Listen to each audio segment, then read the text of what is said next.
नमस्कार, स्वागत है आप सभी का आपके अपने भरोसेमंद और सबसे सटीक समाचार चैनल न्यूज पर। आज देश के करोड़ों कर्मचारी भविष्य निधि संगठन के ईपीएस पेंशन भोगियों के लिए इस वक्त की सबसे बड़ और सबसे महत्वपूर्ण खबर निकलकर सामने आ चुकी है। यह एक ऐसी खबर है जिसका आप सभी को, हमारे देश के सम्मानित वरिष्ठ नागरिकों को दशकों से इंतजार था। आज के इस विशेष और विस्तृत वीडियो विश्लेषण में हम आपको हर उस पहलू से रूबरू करवाएंगे जो आपके जीवन और आपके भविष्य की आर्थिक सुरक्षा पर सीधा प्रभाव डालने वाला है। दोस्तों, अगर आप भी एक सेवानिवृत्त कर्मचारी हैं, एक सम्मानित पेंशनर्स हैं या ईपीएस 95 योजना के लाभार्थी हैं, तो आज का यह वीडियो आपके लिए है। आप सभी लोगों के लिए पेंशन बढ़ोतरी को लेकर सरकार ने एक बहुत बड़ी सैद्धांतिक मंजूरी देते हुए एक ऐतिहासिक घोषणा की है, जिसकी चर्चा आज पूरे देश में हो रही है। सोशल मीडिया पर एक खबर जंगल की आग की तरह वायरल हो रही है, जिसमें पेंशन भोगियों के लिए आशा की एक नई और मजबूत किरण दिखाई दे रही है। इसी घोषणा के अनुसार यह लगभग तय माना जा रहा है कि ईपीएस पेंशन भोगियों की पेंशन की राशि में एक अभूतपूर्व बदलाव किया जा सकता है। लेकिन बात सिर्फ पेंशन की राशि तक ही सीमित नहीं है। इसके साथ ही महंगाई भत्ता यानी डीए और सबसे महत्वपूर्ण मुफ्त चिकित्सा की सुविधा भी प्रदान की जाएगी, जिसमें पेंशन भोगी और उनके जीवन साथी यानी पति और पत्नी दोनों को शामिल किया जाएगा। इस फैसले में पुरानी पेंशन की राशि को लेकर जो वर्षों से संघर्ष चल रहा था, उस पर एक निर्णायक मौत दिख रहा है। दोस्तों, जैसा कि आप सभी जानते हैं, देश के करोड़ों कर्मचारी और ईपीएस पेंशनर्स एक बहुत लंबे समय से अपनी जायज मांगों को लेकर सैड इच्छकों पर आंदोलन कर रहे हैं। भारतीय मजदूर संघ जैसे बद्ध संगठनों के नेतृत्व में और अनगिनत ट्रेड यूनियनों के समर्थन से कर्मचारी लगातार ईपीएस पेंशन में एक सम्मानजनक वृद्धि की मांग कर रहे थे। अब ऐसा प्रतीत हो रहा है कि सरकार की तरफ से उनकी मांगों पर ध्यान दिया गया है और वर्तमान पुरानी पेंशन की राशि को आज 8,000 से भी आगे बढ़ाने पर सहमति बन गई है। जी हां दोस्तों, आप सभी को यह बता दें कि यह राशि जो कई लोगों के लिए न्यूनतम पेंशन का आधार बनी हुई है, वर्ष 2014 से लगभग स्थिर चल रही है। पिछले 8 से 9 सालों से जो भी कर्मचारी सेवानिवृत्त हुए हैं, उन्हें उसी पुरानी पेंशन दर पर गुजारा करना पर डीडीएच रहा है। इस बीच महंगाई कहां से कहां पहुंच गई, लेकिन उनकी पेंशन जस की तस बनी रही। इसी अन्याय के खिलाफ R75 न्यूनतम पेंशन और उसके ऊपर महंगाई भत्ते की मांग को लेकर जो राष्ट्रव्यापी आंदोलन चल रहा है, उसको लेकर यहां पर एक बहुत ही बड़ और महत्वपूर्ण अपडेट जारी की गई है।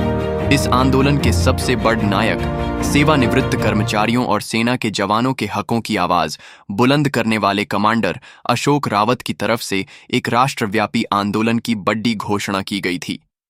यह ऐतिहासिक आंदोलन देश की राजधानी दिल्ली के जंतर मंतर पर 4 से 5 अगस्त को आयोजित किया गया था। इस आंदोलन ने सरकार और पूरे देश का ध्यान इस गंभीर मुद्दे की ओर खींचा। लेकिन अब आप सभी को बता दें कि इस सफल आंदोलन के बाद ईपीएस पेंशन को लेकर स्वयं प्रधानमंत्री माननीय राष्ट्रपति और देश की वित्त मंत्री श्रीमती निर्मला सीतारमण की तरफ से भी कर्मचारियों के पक्ष में बद्ध घोषणा के संकेत मिले हैं और पेंशन भोगियों को उनकी बढ़ी हुई पेंशन की राशि देने की बद्री अनुमति दिए जाने की बात कही जा रही है। जी हां दोस्तों, अगर आप भी एक सेवानिवृत्त कर्मचारी हैं, तो आप इस वीडियो रिपोर्ट के माध्यम से यह समझ सकते हैं कि मोदी सरकार की तरफ से आखिरकार राज्य कर्मचारियों और केंद्रीय कर्मचारियों के संदर्भ में एक बड़ी चेतावनी भी दी गई है। उन्होंने स्पष्ट किया है कि जो भी वास्तविक पेंशनर्स हैं, उनकी सेवानिवृत्ति की राशि में सुधार किया जाएगा।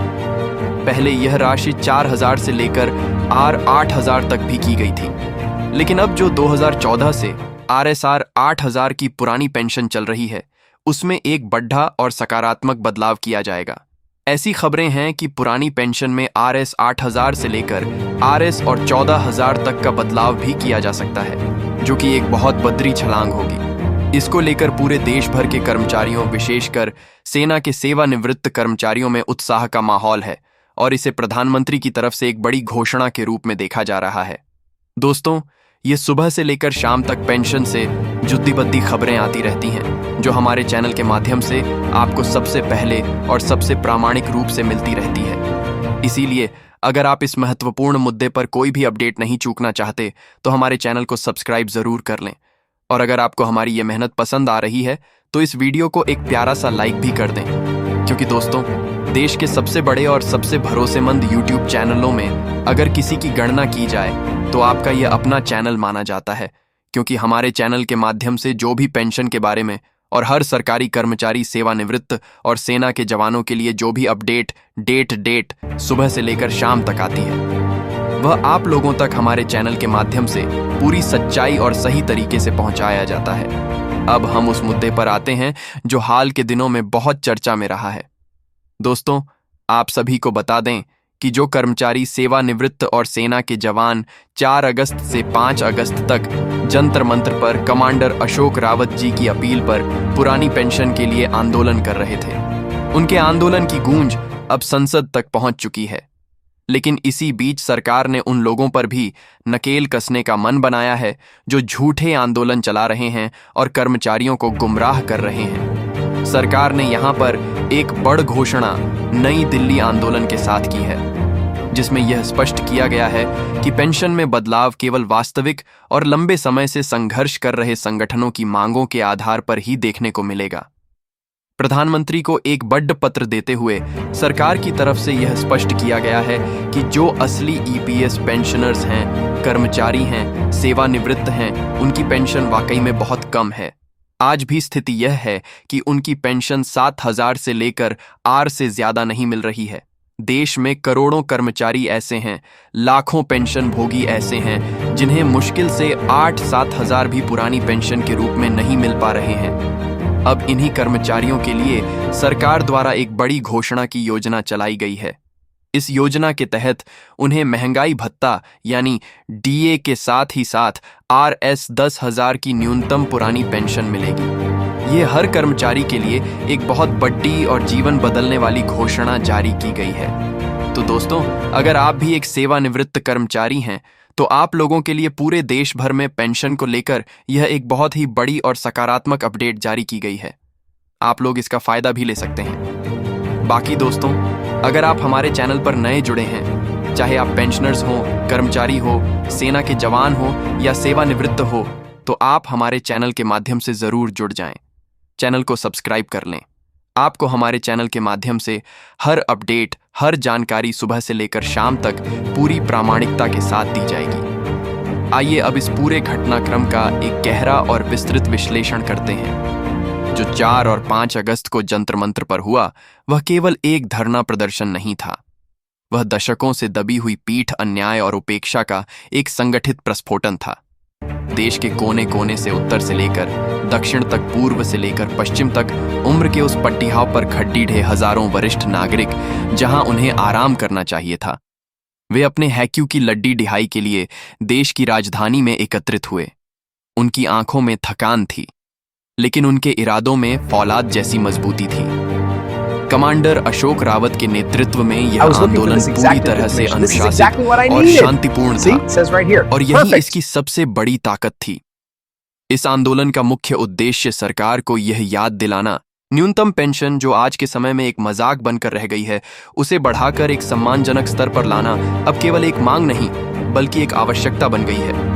जब 1 लीटर दूध की कीमत RS 500 के करीब हो और गैस सिलेंडर RS 8,000 से ऊपर का हो, तो ऐसे में 2-3 या RS 5,000 की पेंशन में कोई व्यक्ति अपना और अपने जीवन साथी का गुजारा कैसे कर सकता है? यह एक ऐसा सवाल था जो जंतर मंतर की हवाओं में गूंज रहा था और जिसे अब और नजरअंदाज नहीं किया जा सकता था। इस आंदोलन का प्रभाव यह हुआ कि सरकार के उच्चतम स्तर पर हलचल हुई। प्रधानमंत्री कार्यालय, वित्त मंत्रालय और श्रम मंत्रालय सभी ने इस मामले की गंभीरता को समझा। जो खबरें निकल कर आ रही हैं, वे इसी दबाव का परिणाम है। सरकार अब इस मुद्दे को लेकर एक बहुआयामी दृष्टिकोण अपना रही है। पहला आयाम है पेंशन की राशि में बढ़ोतरी का। यहां पर कई तरह के प्रस्ताव विचाराधीन हैं, जिससे कुछ भ्रम की स्थिति भी बनी हुई है, लेकिन हम आपके लिए इसे स्पष्ट करते हैं। सबसे प्रमुख प्रस्ताव जो चर्चा में है वह है न्यूनतम पेंशन को 8 से सपाट 500 करना और उसके साथ महंगाई भत्ते को जोड़ देना। डीए का जो दहना एक क्रांतिकारी कदम होगा, क्योंकि यह सुनिश्चित करेगा कि भविष्य में जब भी महंगाई बढ़ेगी तो पेंशन की राशि भी स्वतः ही बढ़ जाएगी। दूसरा प्रस्ताव जो कुछ और ज्यादा आशावादी है वह है न्यूनतम पेंशन को सीधे RS10 तक ले जाना। यह मांग भी लंबे समय से की जा रही है और अब इस पर भी गंभीरता से विचार हो रहा है। और तीसरा एक और दृष्टिकोण है जिसके अनुसार पेंशन की राशि को RS 8,000 के मौजूदा स्तर से बढ़ाकर RS और 14,000 तक की एक बड़ी रेंज में लाया जाए, जो कर्मचारी के सेवा काल और अंतिम वेतन पर आधारित हो। यह सभी प्रस्ताव अभी चर्चा के चरण में है, लेकिन एक बात तय है कि सरकार अब एक बड़ी बढ़ोतरी के लिए मानसिक रूप से तैयार है। दूसरा और सबसे महत्वपूर्ण आयाम है सामाजिक सुरक्षा का। केवल पेंशन की राशि बढ़ाना ही काफी नहीं है। सेवानिवृत्ति के बाद जो सबसे बद्ध चिंता होती है वह है स्वास्थ्य की। मुफ्त चिकित्सा सुविधा, जिसमें पति और पत्नी दोनों शामिल हो का वादा, एक ऐसा कदम है जो लाखों परिवारों को एक बहुत बदहासल प्रदान करेगा। यह उन्हें अस्पतालों के भारी भरकम बिलों की चिंता से मुक्त करेगा और वे अपना इलाज सम्मान के साथ करा सकेंगे। तीसरा आयाम जिस पर सरकार का विशेष ध्यान है वह है व्यवस्था में पारदर्शिता लाना और गुमराह करने वाले तत्वों पर लगाम कसना। सरकार ने यह स्पष्ट कर दिया है कि वह केवल उन संगठनों और नेताओं के साथ संवाद करेगी जो वास्तव में कर्मचारियों के हितों का प्रतिनिधित्व करते हैं, जैसे कि कमांडर अशोक रावत और भारतीय मजदूर संघ, जो लोग केवल अपने स्वार्थ के लिए झूठे आंदोलन चलाते हैं और कर्मचारियों के बीच भ्रम फैलाते हैं। उनके खिलाफ कड़ी DDG कार्रवाई की जाएगी। इसी संदर्भ में सरकार द्वारा राज्य और केंद्रीय कर्मचारियों को एक चेतावनी भी दी गई है कि वे केवल प्रामाणिक सूचनाओं पर ही विश्वास करें और किसी के बहकावे में न आए। यहीं पर EPS 95 गाइड जैसे जिम्मेदार चैनलों की भूमिका महत्वपूर्ण हो जाती है। हम समझते हैं कि सूचनाओं के इस महासागर में सही और गलत के बीच अंतर करना मुश्किल हो सकता है। इसीलिए हम अपनी जिम्मेदारी को पूरी गंभीरता से लेते हैं। हम आप तक केवल वही खबर पहुंचाते हैं जो सत्यापित हो और जिसके पीछे ठोस तथ्य हो। हमारा लक्ष्य आपको केवल सूचित करना नहीं, बल्कि आपको सशक्त बनाना है, ताकि आप अपने अधिकारों के बारे में सही और पूरी जानकारी रख सकें। तो अब आगे क्या होगा? जंतर मंत्र पर आंदोलन समाप्त हो गया है, लेकिन संघर्ष का अगला चरण शुरू हो गया है। अब गेंद सरकार के पाले में है। पेंशन भोगी और कर्मचारी अब केवल आश्वासनों से संतुष्ट नहीं होंगे। वे अब ठोस कार्यवाही चाहते हैं। वे चाहते हैं कि इन घोषणाओं को जल्द से जल्द एक सरकारी आदेश या गजट नोटिफिकेशन के रूप में जारी किया जाए। वे चाहते हैं कि बढ़ी हुई पेंशन की राशि बिना किसी और देरी के उनके बैंक खातों में आना शुरू हो जाए। आने वाले कुछ हफ्ते इस पूरे मामले के लिए अत्यंत निर्णायक होंगे। हम सभी को मिलकर यह सुनिश्चित करना होगा कि जो गति बनी है वह धीमी ना पड़ी, ADH ने पाए।